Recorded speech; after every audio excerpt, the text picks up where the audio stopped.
할렐루야.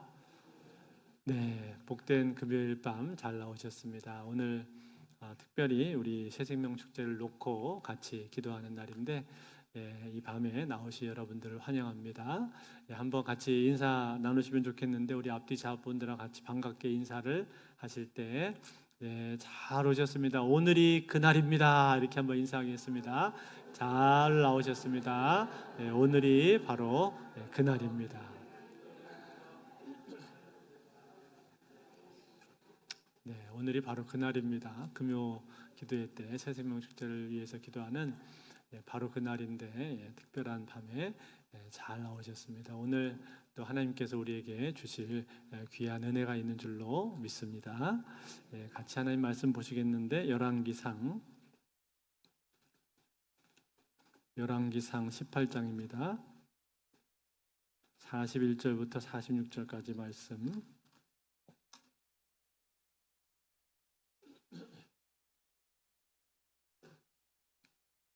열왕기상 18장 41절부터 46절, 구약성경 549쪽에 있습니다.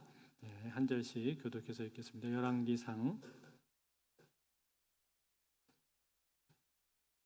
18장 41절부터 46절 한 절씩 읽겠습니다. 제가 먼저 읽겠습니다. 엘리야가 아합에게 이르되 올라가서 먹고 마시소서. 큰 비소리가 있나이다.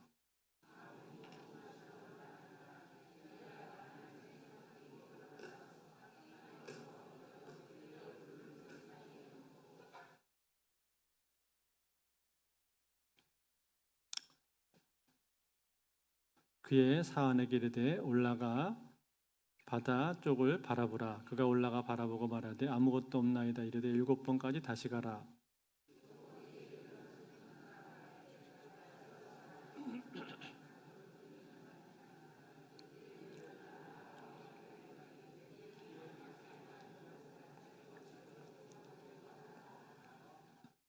조금 후에 구름과 바람이 일어나서 하늘이 캄캄해지며 큰 비가 내리는지라. 아합이 마차를 타고 이스라엘로 가니 여호와의 능력이 엘리야에게 임하며 그가 허리를 동이고 이스라엘로 들어가는 곳까지 아합 앞에서 달려갔더라. 아멘.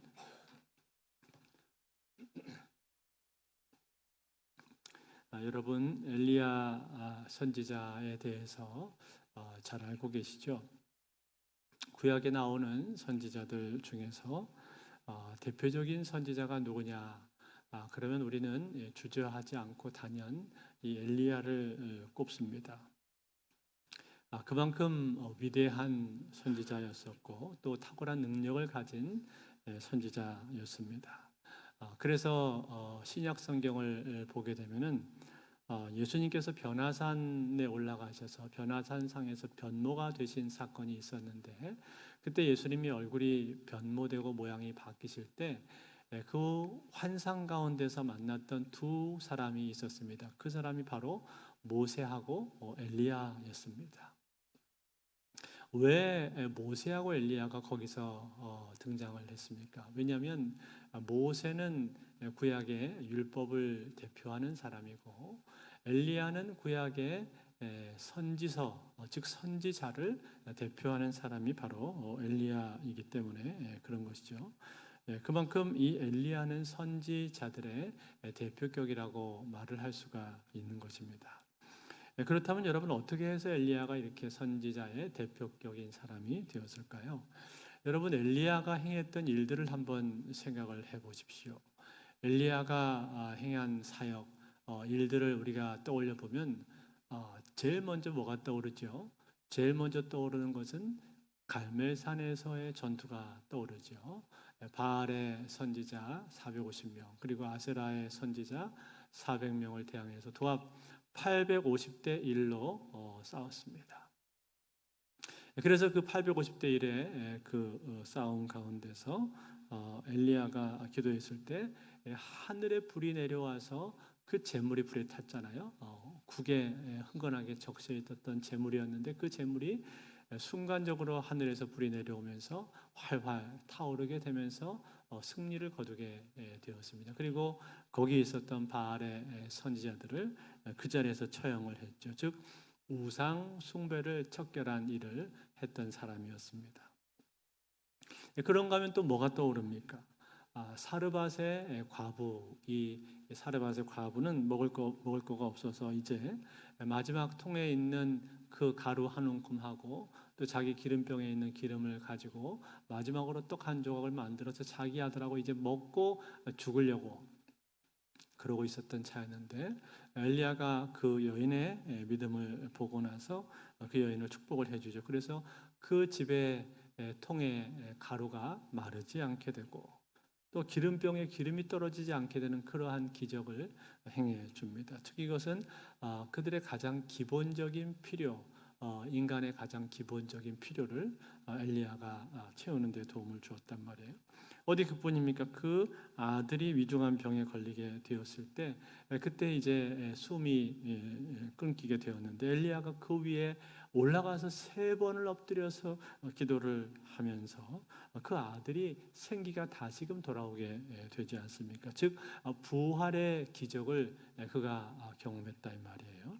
그것뿐만이 아닙니다. 그 외에도 수많은 일들을 엘리야는 행했습니다. 하나님 말씀을 대언을 했었고, 또 그 당시 가장 악한 왕이었던 아합 왕에 대해서 그 아합 왕의 가문에 대항해서 싸웠었고, 또 겉옷을 가지고 둘둘 말아서 물을 치니까 물이 좌우로 갈라지는 그러한 기적들도 행하고 수많은 기적들을 그가 행했었다 이 말이에요.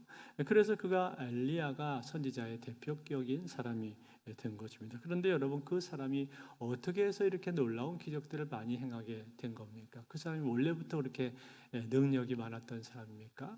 원래부터 난 사람이어서 그런 거예요? 그런 건 아니죠. 엘리야도 사실은 연약함을 가지고 있었습니다. 우리와 같이 약점이 있었단 말이에요. 그래서 야고보서에 보면은 엘리야가 우리와 성정이 같은 사람이었다, 그렇게 말을 해주고 있죠. 그만큼 완전한 사람이 아니었는데, 그런데 이 엘리야는 어떻게 이렇게 놀랍게 하나님으로부터 쓰임을 받게 된 것입니까? 즉 그의 영성의 비밀, 그의 영성의 비밀은 도대체 어디 있는 것입니까? 오늘 우리가 읽은 이 성경의 내용은 저는 이 엘리야의 영성의 비밀이 가장 잘 드러난 부분이다, 그렇게 생각을 합니다. 그래서 오늘 이 본문을 보면서 저는 엘리야의 영성이 과연 어디서부터 온 것인가 하는 것을 함께 생각을 해보면서 은혜 받기를 원합니다. 제일 먼저 오늘 본문의 배경이 뭡니까? 오늘 본문의 배경은 엘리야가 바알의 선지자와 싸워서 그들을 다 처단하고 그 싸움에서 승리했을 때, 이것이 바로 오늘 본문의 배경입니다. 그러고 나서 이제 엘리야가 아합 왕에게 찾아가서 말을 하죠. 아합 왕이여, 올라가서 먹고 마시소서. 큰 비소리가 있나이다. 비가 올 것이라고 예언을 해주었죠. 그동안 이스라엘에는 3년 반 동안 비가 오지를 않았습니다. 그러니 나라가 얼마나 가물었겠습니까? 온통 다 바짝 말라버린 그러한 상황이 되었겠죠. 그런데 이제 하나님께서 비를 내리실 것이다 라고 그가 예언을 했다 이 말이에요. 이 말을 듣고 아합은 올라갔습니다. 그런데 엘리야는 어떻게 합니까? 아합은 올라갔는데 엘리야는 어떻게 하고 있는가? 오늘 성경이 그것을 말해주는데 한번 같이 볼까요? 42절, 43절 말씀을 같이 읽겠습니다. 시작. 아합이 먹고 마시러 올라가니라. 엘리야가 갈멜산 꼭대기로 올라가서 땅에 꿇어 엎드려 그의 얼굴을 무릎 사이에 넣고 그의 사환에게 이르되 올라가 바다 쪽을 바라보라. 그가 올라가 바라보고 말하되 아무것도 없나이다 이르되 7번까지 다시 가라. 자, 엘리야가 어떻게 했습니까? 갈멜산 꼭대기에 올라가서 거기서 기도를 하기 시작을 했는데 어떻게 기도했어요? 무릎을 꿇고 그리고 자기 이 다리 사이에 머리를 쳐박고 그렇게 기도를 했다 이 말이에요. 여러분, 이러한 자세, 이러한 태도, 이 기도의 이러한 자세는 뭘 지금 우리한테 말해주고 있는 겁니까? 그가 하나님 앞에 기도를 하는데 절대적으로 겸손, 절대적인 겸손, 그리고 절대적인 의존, 그리고 절대적인 자기 부인을 지금 표현을 해주고 있는 것입니다. 즉 하나님 앞에서 자기 자신을 한없이 낮추면서 하나님 없이는 이 상황은 바뀔 수 없습니다. 그러한 믿음을 가지고 전적으로 하나님을 의지하면서 그리고 자기를 부인하고 자기를 내려놓고 기도하는 모습 아닙니까? 그게 엎드려서 머리를 자기 무릎 사이에다 쳐박고 기도하는 이 엘리야의 모습이 아니겠습니까? 그런 기도를 지금 이 엘리야가 드리고 있는 거예요. 간절하게 자기 자신을 다 내려놓고 하나님 앞에 기도하고 있는 겁니다. 그렇게 하기를 총 몇 번을 했다고요? 7번. 7번을 그렇게 기도를 했다고 말합니다. 여러분, 7이라는 것은 완전수이기도 하지만 동시에 이것은 이 기도가 한 번으로 그친 것이 아니었다라는 것을 우리에게 말해주고 있는 겁니다. 한 번 기도가 끝난 게 아니라는 것. 이 사환을 보내가지고 구름이 있는가? 그랬더니 없습니다. 구름이 보이지 않느냐? 또 다시 묻습니다. 그랬더니 아직도 보이지 않습니다. 그렇게 하기를 무려 7번이나 했다 이 말이에요. 그동안에 그 7번 동안에 이 엘리야는 뭘 하고 있는 겁니까? 하나님 앞에 기도하고 있는 거예요. 계속 무릎을 꿇고 엎드려서 그가 기도하고 있는 겁니다. 그렇게 했을 때 결과적으로 어떻게 되었습니까? 7번째 기도를 하니까 저쪽에서 손바닥만한 구름이 올라오는 것이 보이게 되었단 말이에요. 이 대답을 비로소 듣게 된 겁니다. 비로소 하나님이 응답을 받게 되었던 거죠. 사랑하는 성도 여러분, 저는 여기에 바로 엘리야의 영성이 들어있다라고 그렇게 생각을 합니다. 여러분, 엘리야는요 영안이 열려있는 사람이었습니다. 어떻게 해서 그의 영안이 열리게 되었는가? 그것은 다른 이유가 아닙니다. 그거는 바로 기도입니다. 기도. 그는 하나님 앞에서 기도하는 사람이었어요. 그런데 그 기도는 한 번 기도하고 포기하는 그런 기도가 아니었습니다. 한 번, 두 번 해보고 에이 안 되면 말지 그렇게 접는 그런 기도가 아니었다 이 말이에요. 그것이 아니라 엘리야는 하나님 앞에 기도하는데 끈질기게 기도했습니다. 구름이 있느냐? 없는데요. 다시 한번 가서 봐라. 뭐 보이는 게 없느냐? 없습니다. 그렇게 하기를 한 번, 두 번, 세 번, 네 번, 아니 7번을 그렇게 하기까지 기도를 계속했다 이 말이에요. 여러분, 엘리야가 7번을 기도했다는 말은요 7마디 기도했다는 뜻이 아닙니다. 이거는 작심하고 하나님 앞에서 그가 기도를 한 것을 간절히 하나님 앞에 부르짖는 기도를 7차례 했다 그 얘기예요. 그러니까 뭘 보여주는 겁니까?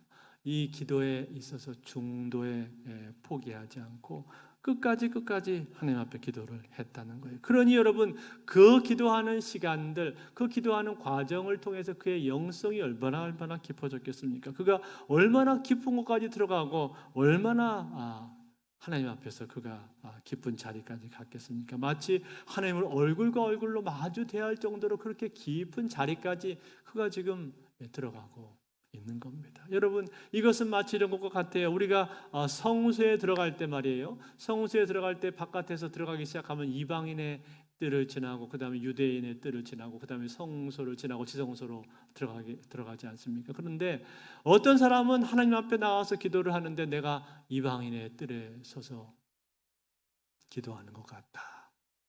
그런 사람이 있습니다. 어떤 사람은 내가 유대인의 뜰에서 기도하고 있는 것 같다. 그런 사람이 있습니다. 그런가 하면 어떤 사람은 내가 성소에서 하나님 앞에 기도하고 있지 않을까 하는 생각을 합니다. 그렇지만 어떤 사람은 그 기도할 때 내가 지성소에 들어와 있구나. 내가 지금 기도하는 이 시간은 내가 지성소까지 왔구나 라고 느낄 정도로 그렇게 기도하는 순간이 있다는 거예요. 그러한 사람이 있고 그러한 순간이 있다는 거예요. 그런데 오늘 엘리야는 어디에 있는 거예요? 마치 지성소에 들어와 있는 것처럼 하나님의 얼굴과 얼굴로 마주 대하는 것처럼 그렇게 이 엘리야는 지금 기도를 하고 있는 겁니다. 그 지성소 깊은 곳까지 와서 하나님 앞에 얼굴과 얼굴을 마주대하고 하나님을 독대하고 있는 것처럼 그렇게 그가 기도하고 있는 거예요. 그렇게 기도했기 때문에 그의 영안이 열리게 된 거예요. 그리고 영안이 열렸기 때문에 비가 올 것이다 라고 그렇게 예언을 할 수가 있었던 것이고, 영안이 열렸기 때문에 그 이전에도 엘리야는 죽은 과부의 아들을 끌어안고 그렇게 기도함으로 말미암아 그 아이를 살릴 수가 있었던 거죠. 그리고 영안이 열렸기 때문에 갈멜산의 전투에서도 전혀 두려워하지 않고 위축당하지 않고 그 열린 영안을 가지고 하나님의 역사를 바라보고 담대하게 싸울 수가 있었던 것입니다. 이 모든 것이 어디서부터 나오는 것인가? 바로 기도로부터 나왔다는 거예요. 그의 간절한 기도로부터 나온 것입니다. 사랑하는 성도 여러분, 오늘 우리는 이 엘리야의 모습을 보면서 우리도 도전을 받기를 원합니다. 도전을 좀 받았으면 좋겠습니다. 이 엘리야의 기도, 엘리야의 기도의 영성, 이 모습을 보면서 우리가 좀 도전을 받았으면 좋겠어요. 그래서 하나님 앞에 우리가 나와서 기도할 때 우리도 이 엘리야처럼 그렇게 기도할 수 있으면 좋겠습니다. 한번 기도했는데 안 되면은 에이, 기도 안 들어주시나 보다, 그렇게 그냥 접어버리고 또 포기하고 그렇게 하지 마시고, 한 번 기도했는데 안 되면 2번 기도하시면 되잖아요. 2번 기도했는데 안 되면은 3번 기도하십시오. 3번 기도해도 안 됩니까? 4번 기도하시고 5번 기도하시고 계속 기도하십시오. 끈질기게 하나님 앞에 기도하십시오. 그러면 그 기도하는 시간, 기도하는 과정 가운데 하나님께서 일하신단 말이에요. 그리고 그 기도하는 시간에 있는 나를 하나님이 만나십니다. 나를 만나시고요, 나를 바꾸세요. 나를 새롭게 빚어가십니다. 그리고 나의 영안을 열어주십니다. 여러분, 우리가 영안이 잘 열리지가 않는 것은요, 그거는 기도하는 시간이 너무 짧기 때문에 그렇습니다. 저도 길게 기도 못합니다만 기도하는 시간이 짧아요. 부족합니다. 기도의 절대적인 양이 너무 부족하다 이 말이에요. 제가 그걸 느낄 때가 많습니다. 제가 저 스스로를 보면서도 내가 하루에 30분 기도할 때하고 하루에 1시간 기도할 때하고 다르거든요. 하루에 1시간 기도할 때하고 2시간 기도할 때 다르거든요. 그걸 제가 압니다. 제 영성이 다르다는 걸 알아요. 그거는 확연하게 차이가 나는 거예요. 여러분, 기도의 질도 중요하지만 기도의 양이 중요합니다. 기도의 양이 있어야 기도의 질이 들어가잖아요.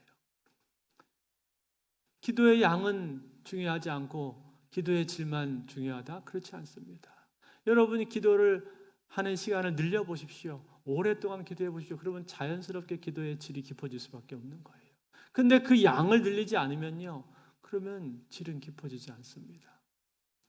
내가 하나님의 뜻대로 기도하는 게 더 중요하지 않는가? 맞습니다. 그런데 그 하나님의 뜻이 언제 찾아지는 줄 아세요? 오래 기도해야 찾아지는 거예요. 그냥 하루아침에 찾아지는 게 아닙니다. 전에 어떤 교회 사모님이 하루에 3시간을 기도하는 사모님이 계셨는데, 근데 이 사모님이 처음부터 그렇게 기도하신 게 아니라 처음에는 그렇게 기도를 못했다고 그래요. 그런데 이제 어느 순간부터 본인이 3시간을 기도를 하게 되었는데, 3시간을 꾸준하게 기도를 하니까 어떤 변화가 생겼냐면 자기가 변하더래요. 자기 자신이 변하더래요. 그러더니 계속 더 3시간을 기도했더니 어느 날 자기 남편 담임 목사가 변하더랍니다. 그리고 계속 기도했더니 성도들이 1사람, 2사람 바뀌고 그 교회에 놀라운 부흥이 왔다는 얘기를 들은 적이 있습니다. 그만큼 여러분, 기도가 중요하고 기도에 쏟아붓는 그 시간이 중요하다는 거예요. 사랑하는 성도 여러분, 오늘 우리는 이 엘리야를 보면서 도전받기를 원합니다. 기도할 때 쉽게 포기하지 마시고 꾸준하게 기도하시고 끈질기게 기도하시고 그리고 오랫동안 기도하십시오. 오래 하나님 앞에 머무시고 기도하십시오. 아니 목사님, 어떻게 사람이 1시간 이상을 앉아서 기도를 할 수가 있습니까? 할 말이 없잖아요. 할 말이 없으면요, 그러면은 찬송을 부르셔도 되고, 혹은 다른 사람 중보기도 제목 받아가지고 다른 사람 거 기도해 주셔도 되고요. 그리고 정 안 되면 했던 기도 또 하시면 됩니다. 했던 기도 또 한다고 해서 전혀 뭐라고 할 사람 없습니다. 그렇게 해서 여러분 시간을 자꾸 늘려보세요. 앉아있는 시간을 더 늘려보세요. 그게 나에게 어떤 영향을 가져다 두는가 하는 것을 한번 보십시오. 반드시 성령께서요 일하시는데 어떻게 일하시는가? 나를 먼저 만지십니다. 내 영혼을 먼저 깨우시고요. 그리고 내 심령을 새롭게 바꾸세요. 내가 바뀌면요, 그 다음에 문제가 자동으로 해결되는 거예요. 내 영안이 열리게 되는 거예요. 그래서 빌립보서 4장 6절 7절에서 이렇게 말해 주었습니다. 아무것도 염려하지 말고 오직 모든 일에 기도와 간구로 너희 구할 것을 감사함으로 하나님께 하리라. 그리하면 모든 지각에 뛰어난 하나님의 평강이 그리스도 예수 안에서 너희 마음과 생각을 지키시리라. 뭐라고요? 하나님의 평강이 너희 마음과 생각을 지키신다 그래서 기도하면 어떻게 한다고요? 하나님의 평강이 우리 마음을 지키신대요. 뭔 말이에요? 내 마음과 생각을 바꾸신다는 얘기 아닙니까? 그 평강이 나를 완전히 사로잡아 버리게 된다 이 말이에요. 거기서부터 기도 응답이 시작이 되는 겁니다. 아직 문제는 해결되지 않았어요. 문제는 그대로 있습니다. 문제는 그대로인데 근데 뭐가 바뀌었는지 아세요? 내 마음이 바뀌었어요. 내 마음이 괜찮습니다. 아직 문제는 그대로 아무것도 바뀐 게 없는데 그냥 마음이 편해졌어요. 하나님이 어떻게든 하시겠지. 하나님이 어떻게든 하시겠지. 그런 생각이 든단 말이에요. 그러면 여러분 이미 기도 응답이 시작이 된 겁니다. 하나님이 일하기 시작했다 이 말이에요. 마치 저 먼 곳에서 손바닥만한 구름이 일어나는 것과 똑같은 거예요. 하나님이 일하기 시작하실 겁니다. 사랑하는 성도 여러분, 그러므로 하나님 앞에 기도하실 때 쉽게 중단하지 마시고 포기하지 마시고 오래 기도하시고 새벽 기도 시작했다가 며칠 갔다가 또 그냥 거기서 그냥 또 스톱 해버리지 마시고 꾸준하게 기도하십시오. 그럼 하나님이 일하시는 걸 여러분들은 보게 될 것입니다. 여러분 엘리야의 후계자가 한 명 있잖아요. 누굽니까? 엘리사죠. 엘리사인데 이 엘리사 역시도 엘리야처럼 영안이 열려있는 사람이었습니다. 그래서 여러분 엘리사를 생각하면은 아람 군대가 쳐들어왔는데 엘리사가 머물던 도단성에 엘리사를 잡으려고 쳐들어오지 않았습니까? 그때 그 군대가 에워싸버렸는데 그 군대를 보고 엘리사의 사환이 어떻게 해요? 두려워서 벌벌 떨잖아요. 큰일 났습니다. 이제 다 죽게 생겼습니다. 벌벌 떨었는데 엘리사는 어떻게 됐어요? 엘리사는 떨지 않았습니다. 두려워하지 않았습니다. 왜요? 그의 눈은 열려 있었거든요. 그의 눈이 열어서 뭘 봤습니까? 하늘에 불발과 불병거가 가득한 게 보였단 말이에요. 우리 주변에 주위를 가득 둘러싸고 있는 하나님의 군대가 보인 거예요. 그래서 엘리사는 두려워하지 않았습니다. 그리고 오히려 이 사안을 위해서 기도해 주었죠. 뭐라고 기도해 줍니까? 열왕기 하 6장 17절 같이 읽습니다. 시작. 기도하여 이르되 여호와여 원하건대 그의 눈을 열어서 보게 하옵소서 하니 여호와께서 그 청년의 눈을 여시매요. 그가 보니 불말과 불병거가 산에 가득하여 엘리사를 둘렀더라. 아멘. 어떻게 된 거예요? 비로소 이 사안의 눈이 열려지게 되었던 거예요. 사랑하는 성도 여러분, 이 두 사람의 차이가 도대체 어디 있는 겁니까? 한 사람은 영안이 열려 있었고요, 한 사람은 영안이 닫혀 있었습니다. 열려져 있지가 않았습니다. 영안이 닫혀져 있는 사람은 두려움에 벌벌 떨었습니다. 그렇지만 영안이 열려져 있는 사람은 같은 상황인데도 두려워하지를 않았다 이 말이에요. 이게 엘리사가 가지고 있는 영성이었는데, 그런데 이 엘리사는 누구를 닮은 거예요? 엘리야를 닮은 겁니다. 엘리사의 영성은 누구로부터 온 겁니까? 엘리야로부터 온 겁니다. 엘리야의 영성을 그가 그대로 이어받아서 이러한 영성을 그가 보여주고 있었다 이 말이에요. 즉 엘리야의 영성이 무엇인가를 우리에게 보여주고 있는 거예요. 사랑하는 성도, 엘리야의 영성은 어떤 영성입니까? 엘리야의 영성은 기도의 영성인 줄로 믿습니다. 그러므로 사랑하는 성들, 오늘 우리는 하나님 앞에 기도할 때 이 엘리야처럼 기도하실 수 있기를 바랍니다. 엘리야가 하나님 앞에 나와 무릎 꿇고 머리를 박고 기도하는 그 모습처럼 우리도 오늘 이 밤에 하나님 앞에 기도하면서 간절히 기도하기를 원하고, 나 자신을 내려놓고 하나님을 전적으로 신뢰하면서 하나님께 다 맡기면서 그리고 기도하기를 원하고 끈질기게 마지막까지 끝까지 기도하실 수 있기를 바랍니다. 오늘 새생명 축제를 위해서 우리가 기도할 텐데 이 기도를 통해서 하나님께서 모든 VIP들의 마음을 여시고 VIP들의 마음 가운데 있는 견고한 진들을 파하시고 그리고 그 영혼들에게 복음이 증거되게 하셔서 영혼을 구원하시는 놀라운 역사가 이 밤을 통해서 일어나게 될 줄로 믿습니다. 이 은혜가 오늘도 저와 여러분의 삶에 함께 하시기를 주의 이름으로 축원드립니다.